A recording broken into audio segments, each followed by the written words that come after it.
Good morning, everyone, and welcome back to 15 with Falska, the podcast. I am delighted to have my good friend, Jodi Koskella, here with me today. And I was saying, Jodi, watch out. I'm going to tell her meet cute. Because I always like when I have a special relationship with my guests, I always like to tell the story of how we met. And I think it was a couple of years ago now.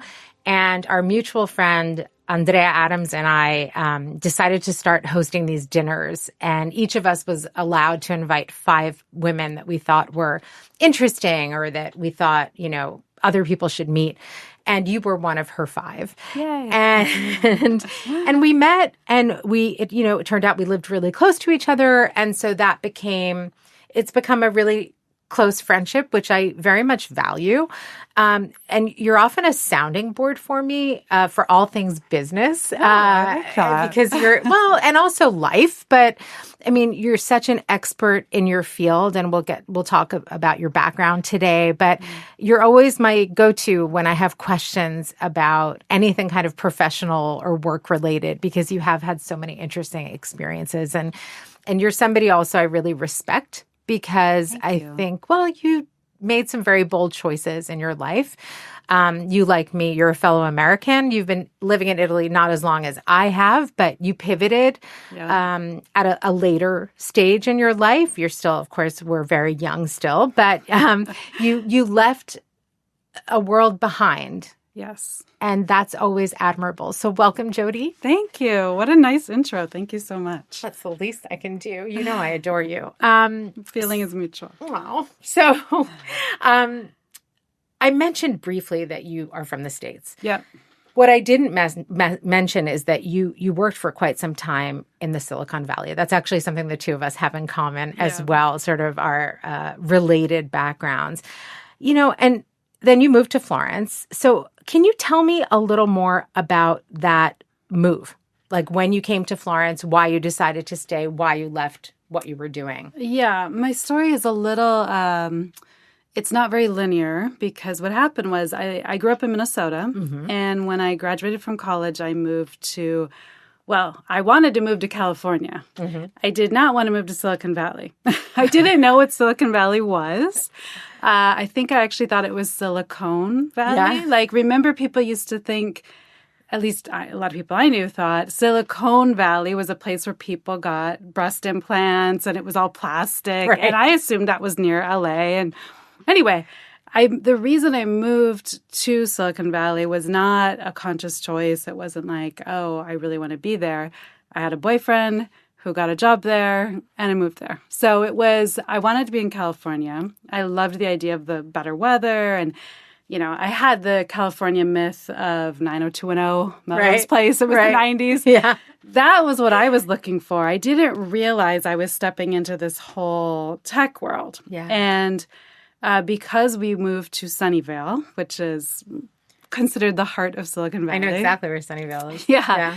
It was, a little disappointment when I was picturing 90210, but I did enjoy the weather. I did love that I could see mountains. And at the time, the only place to work was in tech, but it was nothing like tech was now. Mm. So I say all this, you're asking about my move to Florence.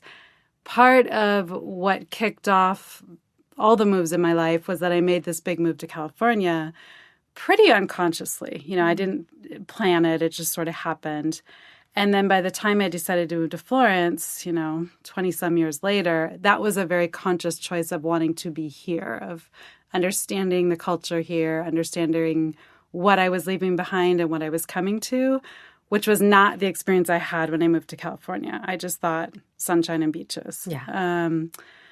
So I worked in Silicon Valley kind of not intentionally, let's put it that way. It was just the job I got because that's where the jobs were. And this was, I'll just very openly date myself, 1995.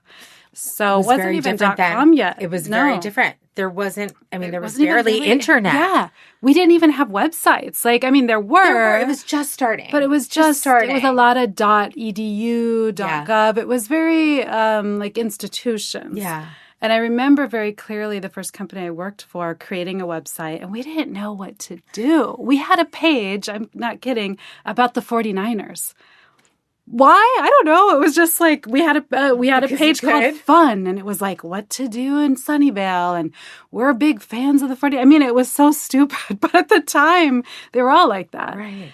And I kept thinking I would just get out. I worked in tech because it was a job, but I kept looking for jobs in fashion. I kept trying to figure out something cooler and more interesting. And it just didn't happen and didn't happen. And next thing I knew, 10 years went by. And after 10 years in tech, so we're talking 95 to 2005, I went through .com mania. I literally, for a while, me and all of my friends thought we were going to be millionaires at 27. And I remember worrying, what am I going to do if I don't have to work anymore? Like, God, what am I, it was a concern. You poor thing. Like, however will I fill my time when I'm just counting my millions, right? I literally was worried about being bored. And then a year later, me and all my friends that were counting our money were all out of work, just overnight. Right. And a lot of people don't talk about that time because a lot of that has happened again in 2008 and it's happening again now. But I was part of that first big, boom and bust. And after the fallout of that and realizing this isn't getting better, I'm probably not going to make millions, I left to start a shoe business with one of my best friends who's living in New York at the time. Okay, so you were doing this while you were still in the States. Yeah. Italy was not even on your radar yet. I did not even think about moving to Italy. So this was like 2005. I moved here in 2018. Okay, so why a shoe business? Well, I wanted to work in fashion, and at that time I was probably early 30s, and I was kind of quote-unquote too old in my mind to go back to school for fashion. I was very aware that you'd make no money, like you'd have to start at the bottom, make no money, and I was getting used to some okay money, working in tech. Mm-hmm. And a friend of mine who had also we worked together, that's how we met, had this idea to make vegan shoes. This was, again, 2005. Nobody was really doing this. There were a few companies, but they're mostly plastic. Their idea of vegan was it's not leather, therefore it's cheap plastic, not very nice. And so my friend had this idea, what if we made vegan shoes that were really high-end and beautiful that you and I would wear? We're not vegans, but if they would appeal to people like us, maybe we can kind of help with this problem of, killing animals, which, to be honest, we eat meat. So that was not the biggest priority for us, but it was a great market. But the secondary priority was better for the environment, because the process of tanning leather is very damaging to the environment. Exactly. And we didn't want to do plastic. So we and this is where I have to thank Silicon Valley. I don't know how I didn't realize how hard it would be, but because of working in Silicon Valley where people just had an idea and did it, we just had an idea and did it. We wrote a business plan. We quit our jobs. We got a bunch of credit cards. I mean, it was, again, way before 2008, so it was very easy to get funding, not official funding but to finance the operation through your personal resources. Exactly. Wow. And so that was how I built a relationship with Italy, was we came here and started meeting factories and looked for materials. And to people who don't speak Italian, have never worked in fashion, have no idea what they're doing. We had a consultant that was gold. I mean, she spoke the language. She had worked in shoes. She was fantastic. So she sort of helped us navigate. But we showed up here in 2005, excited and eyes wide and, oh, my God, this is amazing. And what you find is you go into this little garage where they're nailing the shoes by hand and everybody's dirty and gross and it's sweaty. And they look at you and nobody wants to talk to you.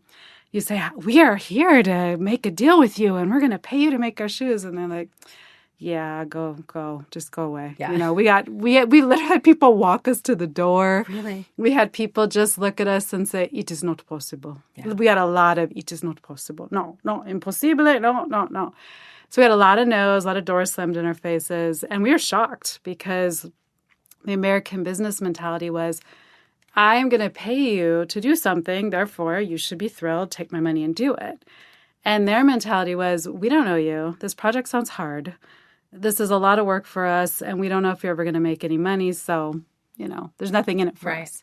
So it's amazing we were even able to do it. We did find factories, we did produce shoes, and we had a shoe business for about 5 years. Okay, so you started producing in Italy. You did find somebody Yes. who worked with you ultimately. Yeah. You ran the business. It was a successful business. For a while. Yeah. And then what happened? Well, so keep in mind, timeline, we started in 2005. Yeah. We first got into stores in 2006. So we had about 2 years where each season we were getting more and more orders. We sold exclusively in the U.S., so we were importing shoes. And then the next crash happened, 2008. And we had kind of, in the beginning, we had amazing serendipity. We had everything we dreamed of happened. We wrote in our business plan, we will target high-profile celebrities like Natalie Portman and, Jessica Alba, who were into like vegan stuff, and they wore our shoes. We had photos of them wearing our shoes. We were going to celebrity events. We were getting, got invited to London Fashion Week. Like, it was everything I dreamed of. And it was kind of easy, to be honest. Like, everything just started happening. And that same level of luck and serendipity went the opposite. Like, everything just went to shit in like a year. We had orders canceled. We had ordered, made a factory order based on one of our salespeople saying that all these people ordered that actually didn't. She was young and she was trying to protect her job, so she faked orders in order to protect her job, not realizing, she's like 24 or something, that we are spending all of our money to make shoes to fulfill orders that weren't real. So that happened, and then even the orders that were real, the retailers started going bust, so they canceled. We were left with a ton of inventory, a ton of debt, even to the point where we then found like a Hail Mary. We got a license deal to make like a subline for somebody else, and they filed Chapter 11. So that deal was off. So it just went boom, boom, boom, boom, tumbling down as strongly, as spectacularly as it had gone up. Wow. Yeah. Okay. We're going to get back to Italy in a second, but I want to talk a little more about this story. So, because it also is a book that you're writing, which is one of the things you and I also bond over often is the writing process. Yes. And so then what happened? I mean, you find yourselves now, you had to close. We had to close. We had a massive amount of debt. We had to close, and we had no choice but to go back to tech because this was debt that we had to pay off personally. We could have, a lot of people have this idea that, it's business stuff. You just write it off. It's like, no, that doesn't work that way. Like, you're personally responsible. My business partner had a home on Long Island and 2 kids and a husband. And if we would have filed bankruptcy, she would have lost her house. So I was like, no way that's going to happen.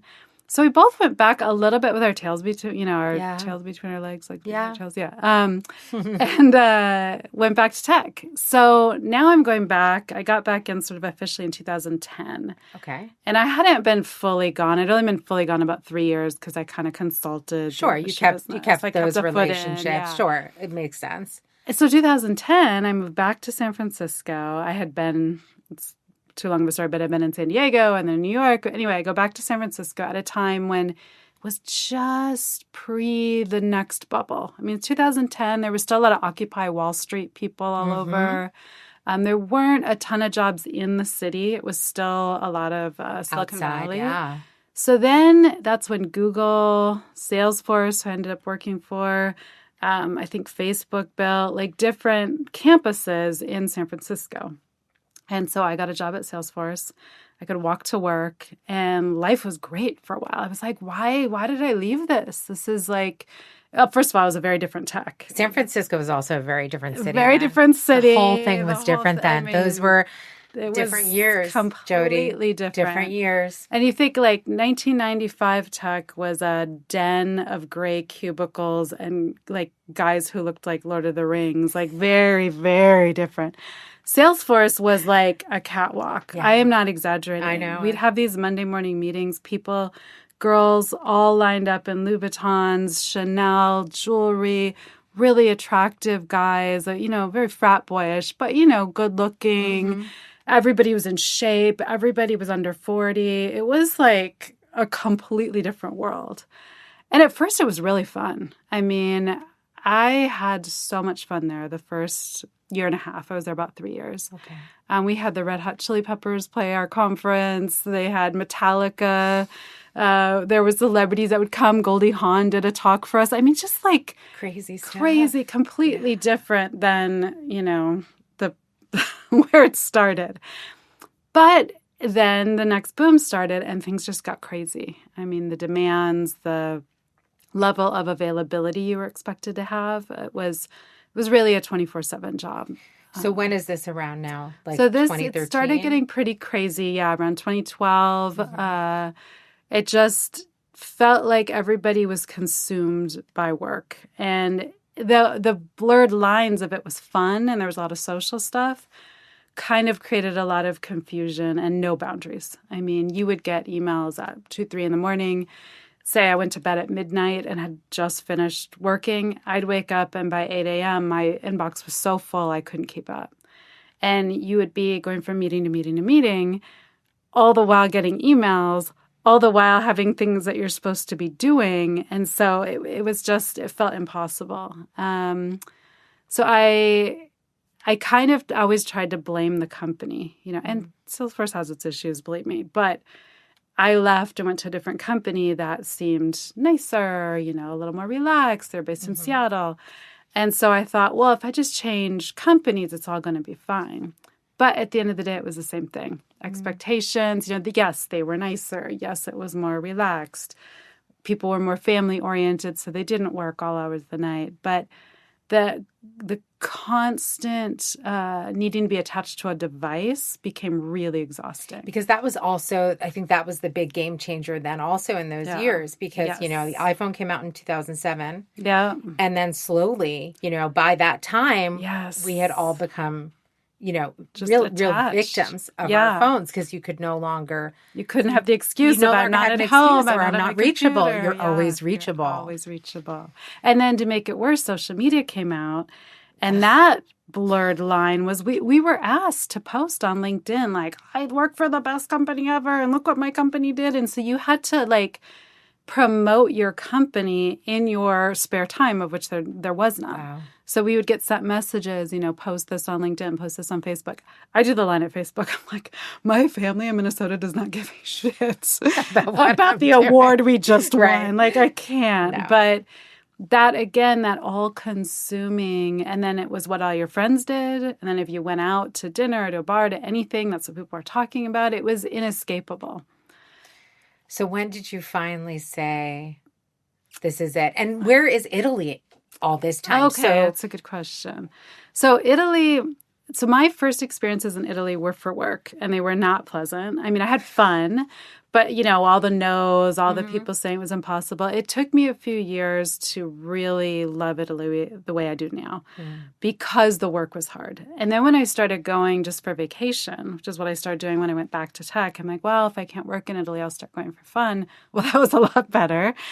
I started to really love it. And then I actually dated an Italian for a while in San Francisco. So he was from Italy. Yeah, he was from Lecce up in the north. Lecco, sorry, not Lecco, okay. Sorry. Yeah. So, and I mean, he was, from, he had only been in San Francisco 3 or 4 years when we met. So he really helped me understand the culture in a way that before I just thought, well, they're not business friendly. And, there's some truth to that. But I started to understand a little more about why they said no to us, why it was difficult. And the thing I got from him that then I started getting every time I visited was a warmth and a real care about you as a person.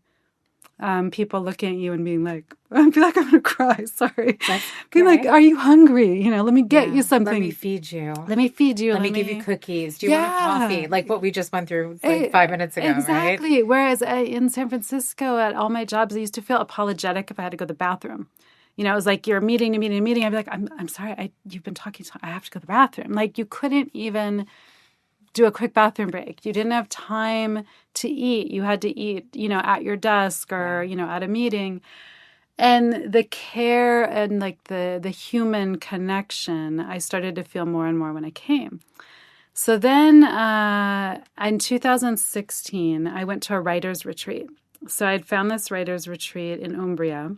Okay. And this was when I first started thinking about writing the book. The book about the shoe business. About the shoe business, yeah. So a friend of mine said, why don't you guys write a book? Like, your story, I didn't even know all this. We were out talking, and I told her a little bit about it, and she's like, I didn't even know this about you. It is a great story. Oh, thank you. It is a great story. I mean, it was a really, like, was a great story to live. Yeah. And so a friend of mine suggested that me and my business partner write a book together. And so I found this writer's retreat in Umbria and went, and it was, it couldn't have been more beautiful. It was only 5 women, really amazing retreat leaders. You're in this very contained, kind of like how we are here. Right in the middle of beautiful place in the hills. Yeah. We did a cooking class. We rode all day. And it was, the internet barely worked, so I couldn't check in with work. Nice. It was the heat of the 2016 election season. It was October 2016. Oh, man. So being out of the news was amazing. Yeah. I didn't have to hear anything that was going on. Thank God. Yeah. And so I loved that bubble. And when I came home, I just bawled my head off. And I could not stop crying when I came home. And I was like, I can't do this anymore. Like, I can't do this. And all of my logical friends, not my closest friends got it, but all the kind of people in my life were like, it's just vacation blues, it's typical. You just came back. And I'm like, I've been on a million vacations. I've never felt like this. And I just had this deep feeling like something has to change or I'm not going to make it. Like, I'm drowning here. I'm deeply lonely. And I didn't even know that until I went to this writer's retreat. And I was always busy and with people, but I was lonely because we weren't talking about stuff other than work or being exhausted from work. Everybody I knew was a burned out woman in their 40s who wanted something more. And I started to feel like, oh my God, I'm falling into this like abyss. Yeah. And I'm just going to be that person who works and comes home and opens a bottle of wine and sits and watches TV and stares and then do it again the next day. And I'm like, I can't do this anymore. And so I would love to say that from that moment on, boom, but you get absorbed again. Of course you do. And I had to go to like some training for work about how to be a manager. And I thought, okay, I'm just going to apply myself. And then it was like, maybe I'll move to London or I'll move to Germany, which is where our company was headquartered. Then at least I can keep the cushy job, keep the salary, and I can visit Italy, maybe buy a vacation home. And I explored that. I was very close to getting a job in London, and I spent a week in London in May. It rained every day. I couldn't figure out how anything worked. And I thought, if this is going to be this hard, I'd rather make the hard stuff be in Italy where it's worth it. I probably won't know how things work. I will struggle with the dryer that didn't open and I couldn't get my clothes out of it and the plane was going to take off. Like all these dumb things. I thought, this is going to be hard, but do it where it's worth it. And so in 2017, I had a bunch of work that I had to do in Europe for work anyway. Mm-hmm. And I convinced my boss to let me stay in Italy during that time because I had to go to London and Germany and all these places. So at this point, you're still working for the company. Yep. You use Italy as your base while you're doing remote work before it was even, before this is pre-pandemic. So it wasn't even really, it happened, but it was not very popular. No, exactly. But I had to do a lot of stuff in this time zone. Okay. So I said, look, I'll pay to stay. Like, I'm not asking you to pay. All I want to do is be able to work from there for a couple months. And were you here in Florence? I was, and I did not intend to live in Florence. I picked Florence because it was central, and I thought, well, I'll stay there because it's easy and I can get everywhere. Right. But I'm gonna go probably live in Umbria. I'm gonna live in some remote little town, and I couldn't believe how much I liked Florence because I had been to Florence years ago on a long weekend during our shoe business, and I didn't like it. It was insanely crowded. Yeah. It was pouring rain. Mm-hmm. I didn't feel like you could move. And I thought, well, real Italians don't live here. This is just a tourist place. And, there's some truth to that, but depends on the neighborhood. And so when I came in 2017, I stayed in San Frediano before it was like right when it was declared coolest neighborhood. Right. So it wasn't what it is now. And my whole building was Italians. The Airbnb people were a family that lived below me. They made me tiramisu and they checked in on me. And everywhere I went, people were really open and friendly. And I was like, this is not what people say about Florentines. People were very friendly. I thought people were very generous about my poor language skills. A lot of people spoke English, but if I said, no, I want to practice Italian, they did. And I've just felt a warmth. And now when I look back, I'm like, I can't believe I moved here knowing no one. I didn't have a job. I didn't have, a partner. I didn't have a best friend here, nothing. And I felt less lonely doing that than living in San Francisco where I had a whole life. Now you're going to make me cry. Good. Now, I know I'm getting somewhere. Yeah. But the thing is in Italy, and there's a negative side to this too, is you're never really alone. Mm-hmm. And I remember I would go on vacation alone. I didn't know anybody. And I went to Elba for an Italian language class. And I remember going to the beach club and you could only get 2 chairs. You couldn't get one. And the guy was like, sei da sola, making this big stink that I'm alone. And I'm like, I'm happy being alone. It's okay, here. dude. It's also okay. But everybody would talk to you to be like, right. Well, we don't want you to feel lonely. Where sometimes now I'm like, dude, I really don't want to talk. But like a little space. Yeah, but it was nice. Yeah. People really are interested. Like, why are you alone, and what are you doing? And can I get you some food? It's always this thing about bringing you food, and it's just felt so warm and lovely, and so humanizing after everything you've been through. Exactly. So you're here, you're doing your stint for your company. Yeah. And what happens so that you then make the definitive move in 2018? So I decided while I was here, I was going to do it. And then I went back and I had, I'm very lucky because part of why I was able to move was I worked for a company that got bought out. And so they funded my stock options and they were going to be done in April. So I got back in December and I had to get through April to get that extra stock so that I could take the risk.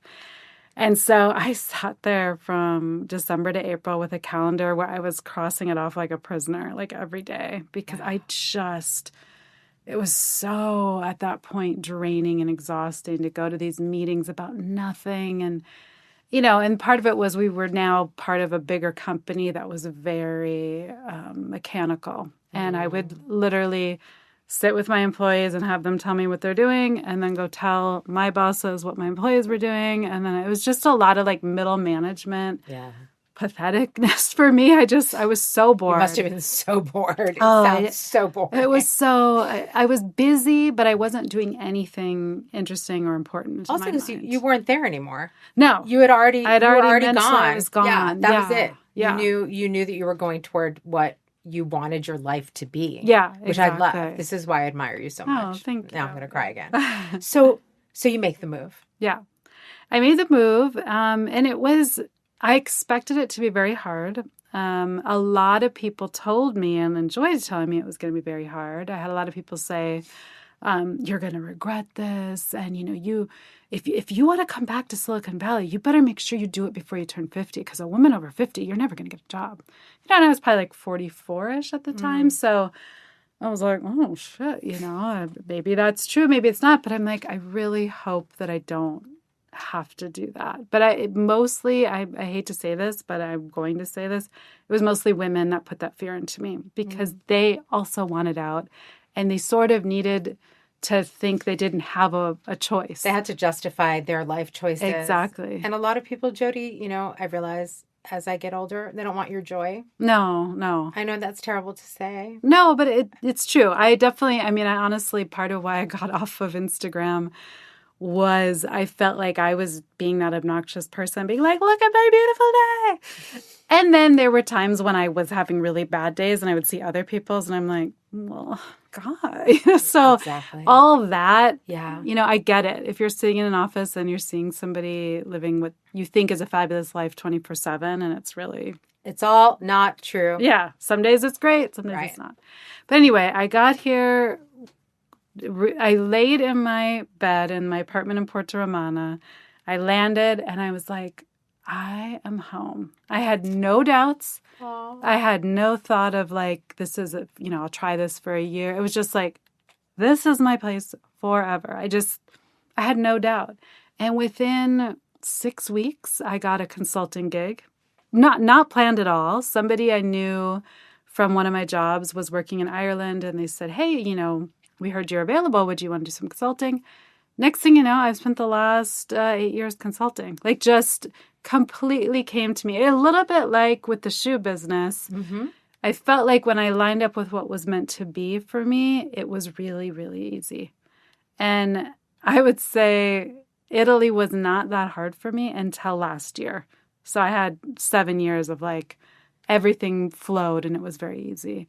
It wasn't until I got to the level of moving. I'd never moved here and moving was awful. Yeah, it's hard to move. Oh my God. Also Just because all the change. It's a pain in the ass. Everything's so hard. neighborhoody. Yeah, and you got your people and it's such a great neighborhood. Yeah. Like we love you were my neighbor. I know. And I get it. And yeah. And I don't have that where I am now. And just the logistics of so that and then getting my license. I mean, but that you was did it. You got your driver's license. It was people will never know until they know. It's the hardest thing I've ever done. And I've heard people say it's harder than giving birth, harder than getting a PhD. Harder than anything. Yeah. But you did it. So, yeah. And you also something else I want to say is you built community in a serious way. Yeah. Like you really, I think you approached your new life in Italy with this kind of, and who knows, maybe it was because you were coming out of this incredibly dark moment, you know, and you felt like you had finally come home. And I think something that you just took everything upon yourself. You know, I want to do this. I want to be a part of this world. I want to be a part of the community. I want to build community. I want to do things. You were one of the founders of the Cultural Salon, which I didn't, you and I, it was called that, right? Yeah. I want to clarify that I was not a founder because member. Jane, okay. I mean, she did everything. She's amazing, but I did help her relaunch it because it had gone dark over COVID. Okay. Because I remembered like when I was at Stanford, I think we even sent a couple of interns to you guys or something. Yeah. I remember there was a relationship. Yeah. And so just even things like that, and then you were also a part of the Women's International Network, which you are no longer a part of, but I'm not going to criticize you for that. I'll still go when I can. Yeah. But in other words, you really embraced this new life. Yeah. But to be honest, I will say when I first moved here, I had this idea that probably a lot of people have that I didn't want to meet other Americans. Oh, I was totally like that. I avoided Americans like the plague. I know.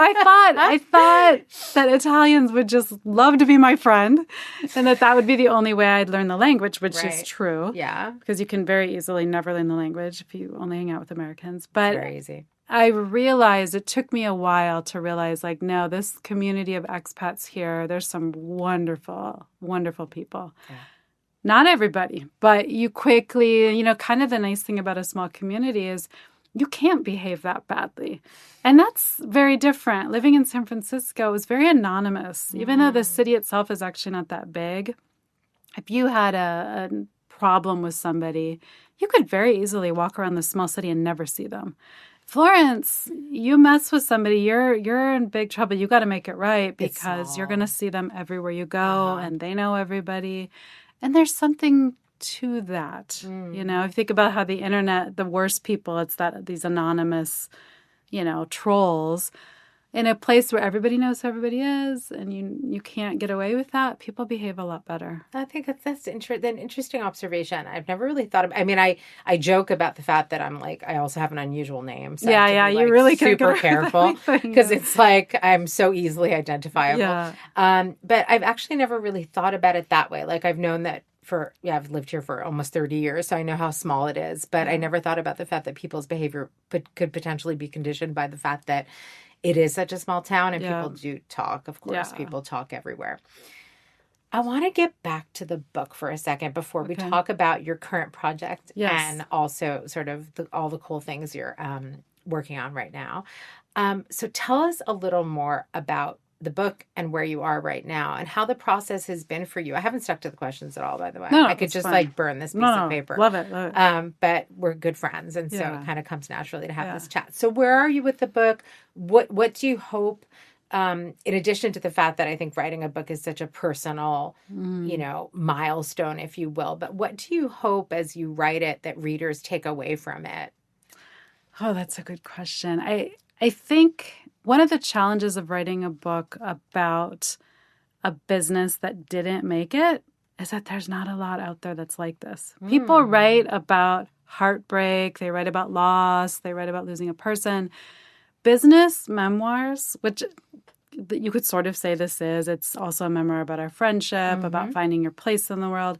But in general, when people write about their business, it's about their wild success. Yeah, you're right. And so writing about something that ultimately failed is something that I thought was important because I want people to realize not everybody's successful. You might be successful at first and then fail, and that's okay. Yeah. We don't need to be embarrassed. We don't need to feel like it's not something you talk about. And it's worth it anyway. That was what the conclusion we came to. I mean, we lost a lot of money, like insane amounts of money. But would I change it? No, nothing. I mean, it's how I got here. You know, we gained things we didn't expect to gain through this experience, and we lost things we didn't expect to lose. But the experience itself was worth it. And I don't think we have that narrative except for in relationships. But in business, it's always very black and white. Like either you succeeded or you failed. Yeah. And it's not that simple. I'm really grateful for saying that and for providing this narrative that is missing, especially I think for not only for young people, but especially for young people, especially in today's world. Yeah. I think that something that I never would have thought when I was, just starting my life and career was just how nonlinear life is. Yes. Right?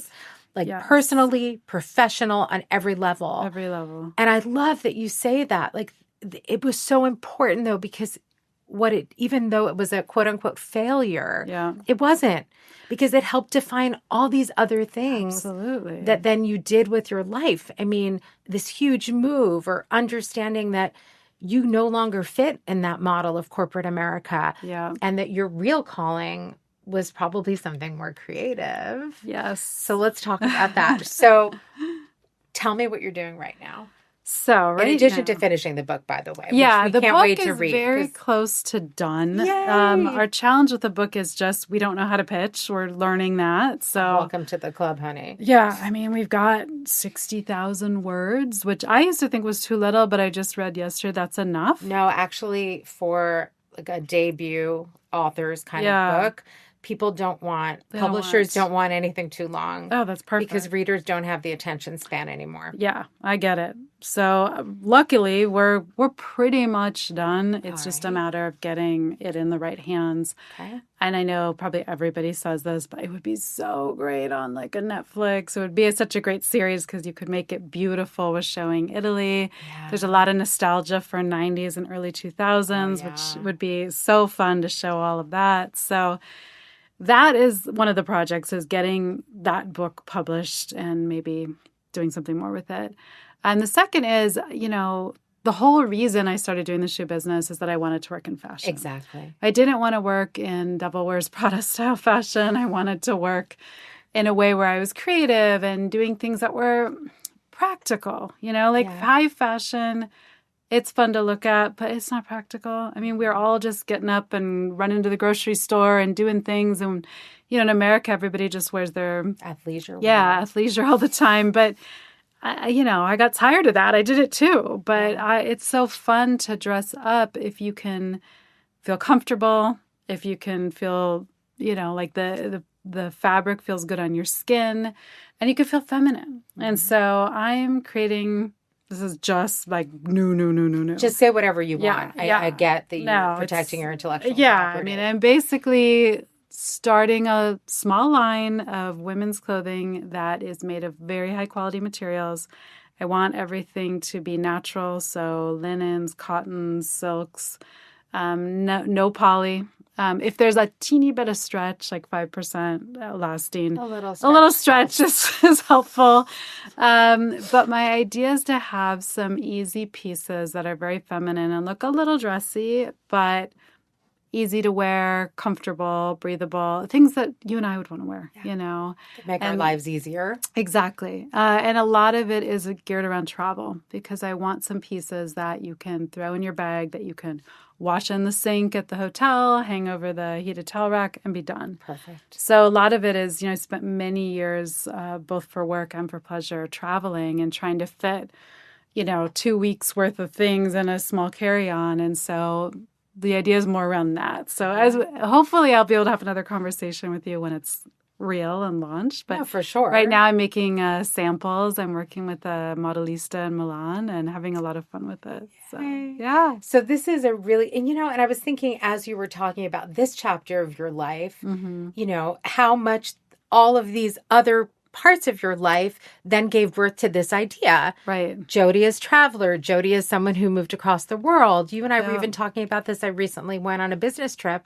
and I was fretting and we were talking. I was fretting with you as I always go to you for all advice. And I was like, I only want to bring a carry-on. Yeah. And, you told me about this idea and I was like, I need this now, and so I love the fact that your story is so full of, and this is just something that I hope our listeners, especially our younger listeners, but not only, I really hope that they get this message loud and clear today. Mm-hmm. Again, like life is really about, I think, being open to things. Yeah. And, you were talking about sort of, the shoe business, it kind of just took off.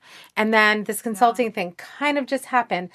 Yes and no. Yeah. Like a lot of it is really an openness to the world. Yeah. Using connections, cultivating relationships. You have, this really sunny disposition. Do you know what I mean? Like, some things, yes, fall into your lap. Yeah. But I think other things are also just sort of the way you go through your life. And another thing I was thinking about your shoe book, and then I'll get to my final question, but was like, how wonderful would it be if business schools used your book? Oh my God. To teach, yeah. right? I would love to put together a little course because You should. We did write a version, but then we thought it was becoming a little too much like a business book. But we did have kind of a version that was a little bit more about lessons learned that were business. But it's kind of become more about lessons learned in life. But they're all tied together. They're connected. Yeah. That's it. And, it's about resilience and reinvention and pivoting. And also kind of like, it's never too late. Yes. Right? You and I were just talking about that yesterday. Like, fuck the naysayers. Yeah. Fuck those people who are like, once you're 50, that's it. Like, it's a death sentence. Exactly. Dude, we live until we're like in our 90s now. Know. You know how many chapters you can have? Yeah. And I think we need to get rid of this idea that we're somehow defined by our failures. Yeah. And our failures. And by our age. And by our age. Yeah. Like, let's look at things as like, okay, this didn't work. Great. Let me try something new. Right. And that's something beautiful and, admirable, right? Yeah. And I think that's something I would like the Italian culture to embrace a little bit more, because here it's like by liceo, you have to know by high school what you're going to sort of major in. Mm-hmm. And you don't get a lot of room to make a mistake because you get a job. Your goal is to get a contract that's indeterminato and you stay in that job forever. And it's like, no, the people who I think have the richest, most interesting lives. See, if you're lucky and you find the right job right away, great. God bless you. But hard. I remember in college a professor saying, "You guys at your generation will have at least 7 careers in your lifetime." And I remember thinking, no, there's no way. And you know what, Jodi? Yeah. It's kind of sounding about right. Yeah. But I don't think they tell people that anymore. And I think they should. No. It's probably more like 10. Especially now, I think, having also just gone through the whole like application process with my daughter for college and stuff, like now people apply to like certain majors. Like that didn't happen for our generation. It was like you go and you study all sorts of stuff and you can always pick something you like and you can change and then you can go to grad or professional school for something totally different. Yeah. And I think that, again, our lifespans are long. There's so much opportunity. Exactly. Why not just like do what you love? And it might take a while to get there. Yeah, because there is the practicality of money. Having to make and money. I think there's something else we talk about a little bit in the book, is there was a lot of mythology around leap and the net will appear and, dream it, do it. That's very American. Yeah. And it's very American. It was helpful to get going, but sometimes the net gets pulled out from under you. And you have to know that too, because I think at a certain point, our relentless optimism, because my business partner is very much like me. She doesn't appear as sunny on the surface. She holds her emotions in more, but she is very optimistic. Yeah. And so we would kind of keep making bigger and bigger bets because things were going well. It never occurred to us that something could go so wrong. Right. That's really, we're quite like that, I think, as a population. Yeah. Maybe we're changing a little now, but I think that's a very American mindset. Yeah. So my last question, even though we've kind of already talked about it, but is sort of a kind of what's next for you, Jodi, even though you've got a book in the works, hopefully a Netflix series, maybe it'll start being introduced in business schools. Maybe, That's a great idea. you have your, you have your fashion business that's just starting. What else is in the stars? I mean, I don't know. That's kind of enough. I would like something to land in my lap that brought in some income, because all of these things are maybe make money, maybe not, and who knows how much. So, again, I feel really lucky. This was something for the kids. I really saved a lot. Whenever I got a bonus, whenever I got a stock thing, I put it away for rainy days. And I had a lot of rainy days, and so I would love a consulting project that was in fashion or in writing or in something more aligned. It can be general business. It could even be tech if it's an interesting tech. Yeah. But I do have some capacity and some desire also to do something that isn't mine, because I love to do stuff that's mine, but sometimes you need a break from your own head and you need somebody to say, this is good or this is bad, somebody to give you feedback. Yeah. Because when it's all just you, it can get a little tough. It can. Yeah. Well, I wish you the best of luck. And I Thank know you. you're going to come back on the podcast to talk about your book. Yes. And to talk about the launch of your new fashion line and to tell us about all the wonderful things that you're doing. I really want to thank you for being here today. And I think your story and your lessons are so valuable to any of us, like at any age.